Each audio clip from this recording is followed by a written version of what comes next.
തിരികെ വാർത്തകളിലേക്ക്. മണിപ്പൂരിൽ സംഘർഷ സാധ്യത കൂടിയ മേഖലയിൽ കർഫ്യൂ പ്രഖ്യാപിച്ചു. വിദ്യാഭ്യാസ സ്ഥാപനങ്ങൾക്ക് 2 ദിവസം കൂടി അവധി നീട്ടി നൽകി. അതേസമയം ഒരാഴ്ചക്കിടെ മണിപ്പൂരിൽ വിവിധ ആക്രമണങ്ങളിൽ കൊല്ലപ്പെട്ടവരുടെ എണ്ണം 15ആയി. വിവരങ്ങളുമായി ഐഷത്തുൽ ഷംന ചേരുന്നു. ഐഷത്തുൽ ഷംന, ഇതിപ്പോൾ അതിഭീകരമായ സാഹചര്യമാണ് മണിപ്പൂരിലുള്ളത്. എങ്ങനെയാണ് അവിടുത്തെ സാഹചര്യത്തിന്റെ വിശദാംശങ്ങൾ? തീർച്ചയായും ആര്യ, മണിപ്പൂരിൽ സംഘർഷം ഒരു അയവുമില്ലാതെ തുടർന്നുകൊണ്ടേയിരിക്കുകയാണ്. ഇന്നലെ ഒരു സ്ത്രീ കൊല്ലപ്പെട്ടിരുന്നു. ഇതുവരെ 15 പേരാണ് മണിപ്പൂരിൽ കൊല്ലപ്പെട്ടത്. ഇന്നലെ വിദ്യാർത്ഥികളുടെ നേതൃത്വത്തിൽ രാജ്ഭവനിലേക്ക് മാർച്ച് നടത്തിയിരുന്നു. ആ മാർച്ച് പോലീസ് തടയാൻ ശ്രമിക്കുന്നതിനിടെയാണ് ഈ ഒരു പ്രതിഷേധം വലിയ രീതിയിൽ ഒരു അക്രമത്തിലേക്ക് പോയത്.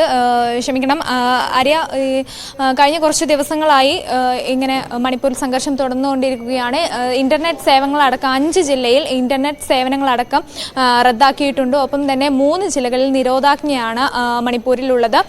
വരും ദിവസങ്ങളിലും ഈ ആക്രമണം തുടർന്നുകൊണ്ടേയിരിക്കുമെന്നാണ് കരുതപ്പെടുന്നത്. കാരണം അങ്ങനെ ഒരു അവസ്ഥയിലോട്ടാണ് മണിപ്പൂർ പോയിക്കൊണ്ടിരിക്കുന്നത്. 15 പേർ കൊല്ലപ്പെട്ടു എന്ന് പറയുമ്പോൾ തന്നെ ആ ആക്രമണത്തിന്റെ അല്ലെങ്കിൽ ആ ഒരു ഇത് നമുക്ക് മനസ്സിലാക്കാൻ കഴിയും. വെടിവെപ്പും അതുപോലെ ബോംബാക്രമണം ഉൾപ്പെടെയാണ് കഴിഞ്ഞ ദിവസങ്ങളിൽ മണിപ്പൂരിൽ നടന്നിട്ടുള്ളത്.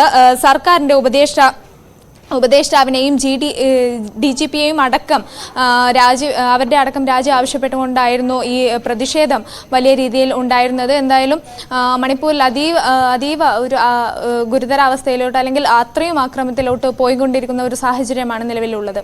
ആര്യ, തീർച്ചയായും ഷംനയാണ് വിവരങ്ങൾ നൽകിയത്.